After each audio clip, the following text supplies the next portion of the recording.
Hello बच्चों, let's read the question. When alien species are introduced unintentionally or deliberately, some of them turn invasive and cause decline or extinction of indigenous species. An exotic species, when introduced into Lake Victoria in East Africa, led eventually to the extinction of an ecologically unique assemblage of more than 200 species of cichlid fish in the lake.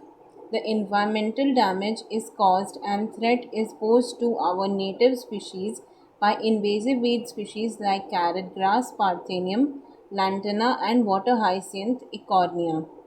The recent illegal introduction of the African catfish Clarius garipinus for aquaculture purposes is posing a threat to the indigenous catfishes in our rivers.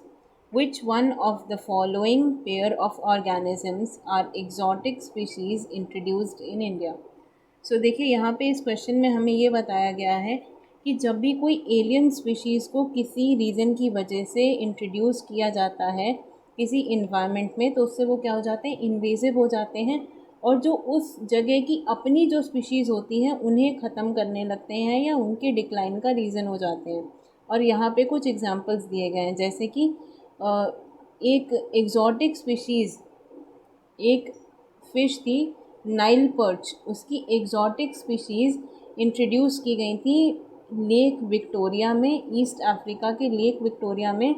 Nile perch एक fish की species है, उसको introduce किया गया था जो south America में पाई जाती है, और इसको इंट्रोड्यूस किया गया था, और इसकी वजह से वहाँ पे जो सिसलिड फ़िश जो पाई जाती थी लेक के अंदर, विक्टोरिया लेक में, वो सारी एक्सटिंक्ट हो गई थी।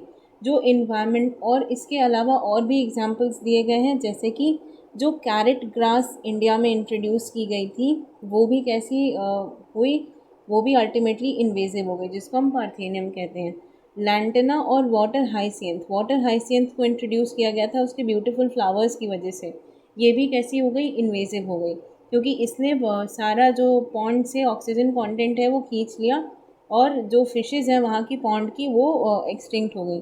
और उसी तरीके से जो अफ्रीकन कैटफिश है क्लेरियस गैरेपाइनस, इसके इंट्रोडक्शन की वजह से जो इंडिजिनस कैटफिशेस थी इंडिया की, उनके लिए एक थ्रेट पोज हो गया है। तो इन्हीं एनिमल्स की तरह हमसे ये पूछा गया है कि कौन सा पेयर ऐसा है दिए गए ऑप्शंस में से जो इंडिया में इंडिजिनसली नहीं पाया जाता, एग्जॉटिक स्पीशीज़ है और इंडिया में इंट्रोड्यूस किया गया था due to some reasons.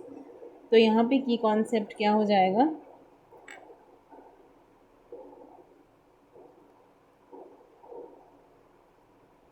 Invasive species,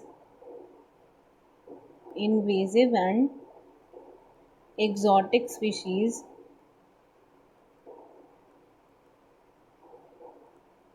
in India। देखिए इंडिया में ये 2-3 एग्जाम्पल तो अभी इसमें दिए ही हुए हैं। पहला क्या है, ये कैरेट ग्रास, पार्थेनियम, लैंटना और वाटर हाइसियंथ इकॉर्निया, जो कि क्या है, जलकुंभी। इसके अलावा क्या क्या है, तो देखिए हम ऑप्शंस देख लेते हैं। पहला क्या है, अफ्रीकन कैटफिश, इसका भी जिक्र हमारे क्वेश्चन में भी आया हुआ है, अफ्रीकन कैटफिश, जिसको हम क्या कहते हैं, क्लेरियस गैरेपाइनस।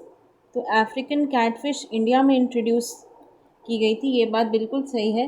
लेकिन आपका जो नेक्स्ट ऑप्शन है जो है प्रोसोपिस सिंसेरिया, सो ये जो आपका ये स्पीशीज़ है, ये इंडिया की नेटिव स्पीशीज़ नहीं है, ये लैटिन अमेरिका से इंट्रोड्यूस करी गई थी। लेकिन ये प्रोसोपिस सिनरेरिया दिया गया है आपके क्वेश्चन में, लेकिन प्रोसोपिस सिनरेरिया नहीं, प्रोसोपिस ज्यूलीफ्लोरा, ये एक स्पीशीज़ है अफ्रीकन कैटफिश के अलावा, प्रोसोपिस ज्यूलीफ्लोरा।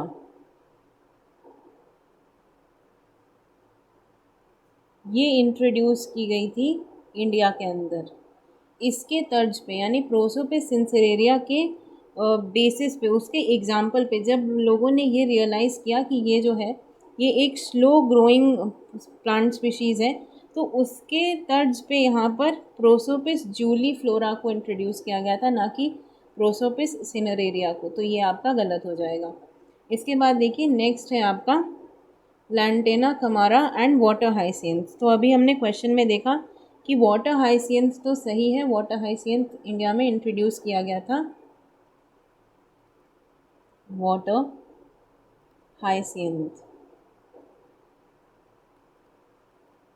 ये इंडिया में इंट्रोड्यूस किया गया था। और लैंटेना कमारा जो था वो भी 1807 में इंट्रोड्यूस किया गया था। ये साउथ अमेरिका की स्पीशीज़ है। तो लैंटेना कमारा ये साउथ अमेरिका की स्पीशीज़ है जो इंडिया में इंट्रोड्यूस की गई थी एज एन ऑर्नामेंटल प्लांट के तौर पे। तो ये बिल्कुल सही है, ये दोनों ही इंट्रोड्यूस की गई थी इंडिया के अंदर। तो जो आपका इस क्वेश्चन का सही आंसर हो जाएगा वो होगा ऑप्शन बी। लैंटेना कमारा ये भी साउथ अमेरिकन स्पीशीज़ है। और वाटर हाइसिंथ अभी ये क्वेश्चन में भी हमने देखा था, जल कुंभी, इसको इंट्रोड्यूस किया गया था इंडिया के पॉन्ड्स में due to its beautiful flowers and जो एक फ्लोटिंग प्लांट था और इसके फ्लावर्स बहुत ब्यूटीफुल थे, इसलिए इन्हें इंट्रोड्यूस किया गया था। बट ये अल्टीमेटली कैसी हो गई, इन्वेजिव। इसके बाद देखिए नाइल पर्च और सिस्लिड फिश। नाइल पर्च को ही इंट्रोड्यूस किया गया था लेक विक्टोरिया में ईस्ट अफ्रीका के अंदर। तो ये आपस में किसके एग्जाम्पल हैं? Nile perch was the cause of extinction of cichlid fish।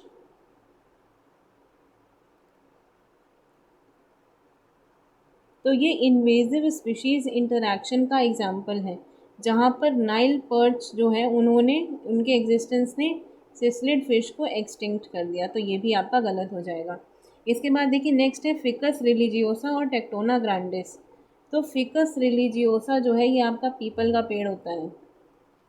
Ficus religiosa ये होता है पीपल।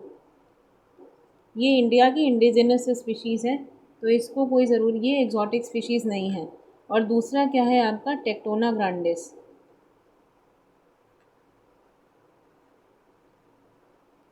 ये क्या है, इससे फर्नीचर बनाए जाते हैं, टीक की लकड़ी कही जाती है, बहुत फेमस है। तो this is the scientific name for teak. Teak wood बहुत फेमस होती है फॉर फर्नीचर्स। और ये दोनों ही जो है ये इंडिया की इंडिजिनस स्पीशीज़ हैं, ये इंडिया में ही पाई जाती हैं, एग्जॉटिक नहीं है। तो आपके इस क्वेश्चन का सही आंसर क्या हो जाएगा, ऑप्शन बी। लैंटेना कैमारा ये साउथ अमेरिका की स्पीशीज़ है जो इंडिया में इंट्रोड्यूस की गई थी फॉर ऑर्नामेंटल पर्पसेस। और उसके बाद वाटर हाइसियंथ ये भी ब्यूटीफुल फ्लावर्स और फ्लोटिंग हैबिटेट की वजह से इंडिया में इंट्रोड्यूस की गई थी। एग्जॉटिक हैं दोनों ही। I hope you understood it well. Best of luck.